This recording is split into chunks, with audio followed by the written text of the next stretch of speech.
जी हाँ, YouTube channel साथी सब अपने सब अगर अपन टीवी स्क्रीन या मोबाइल स्क्रीन पर देख रहा छे तो ई छथिन मिथिलांचल के सुपर गायक और नेपाली प्लेबैक सिंगर वीरेंद्र झा जी। अपने सब के स्क्रीन पर एखन जे देख रहा छे आइ अपने के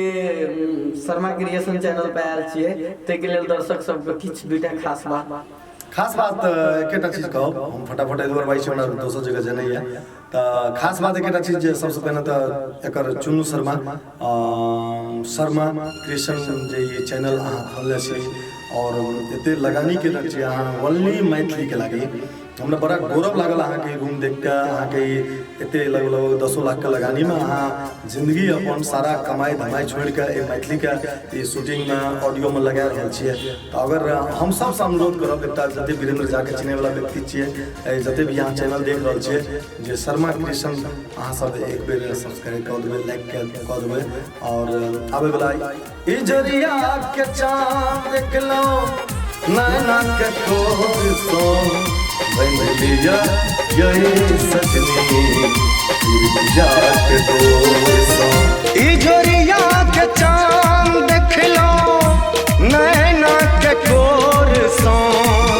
ई जरिया के चांद देख लो नैना के खोर सो बंदिया ये सजनी पीरतिया के डोर सो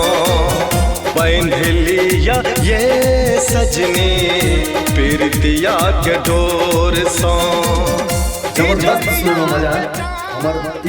अहाँ सबसे अनुरोध नहीं करब एहि गीत में ई खुद अहाँ सब सुन लेबै शायद हमरा लागैया हम अहाँ सबसे प्यार करै छी अहाँ बुझल अहूँ सब प्यार करै छी ई हमरा तरफ से आइ लव यू अहाँ सबके लेल। और एखन जाय रहलिए कोसी किनारे हमर गाम रे ओता कोयली गबै मिठ गान रे कोसी किनारे हमर गाम रे ओता कोयली गबै मतलब एकर भाव ई छले सुमन के हम पुछली सुमन जी की भाव में लिखलिए तो कोसी किनारे मतलब कोसी बाढ़ि पीड़ित एकदम ऑलरेडी अपना सब बाढ़ि पीड़ित छी जे भी एहि क्षेत्र से बिलोंग करै छियै तो कोसी किनारे मतलब कोसी किनारे पर तट पर छले बाढ़ि पीड़ित आयल छले या बाढ़ि होटल में भेल छले कोसी किनारे जे भारतवासी सब अन्य क्षेत्र छियै ओइठाम कोयलियो जे छै ओ सीताराम गबै छलै कि कोयलियो देखियो तो कोयली गाबै छै अपना सब सीताराम तऽ गाबिते छियै या जे भी नहि गाबै छै भगवान के नाम से कनिए भी दूर जेना लागे छै हमरा रहै छै किया तऽ बेसी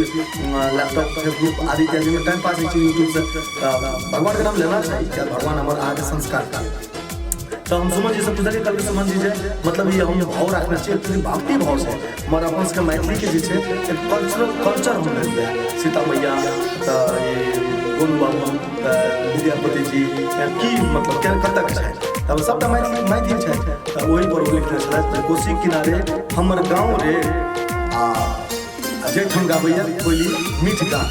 हमरा बड़ नीक लागल तकर हम सजेलिए और ई सजेलिए कथी अपना लेल अहाँ से लेल तऽ एकरा माया कए देबै लाइक कए देबै सब्सक्राइब कए देबै शर्मा क्रिएशन अहाँ सबके लेल मतलब हमेशा हमरा लगैया एकदम तत्पर रहत लाइफ लॉन्ग के लेल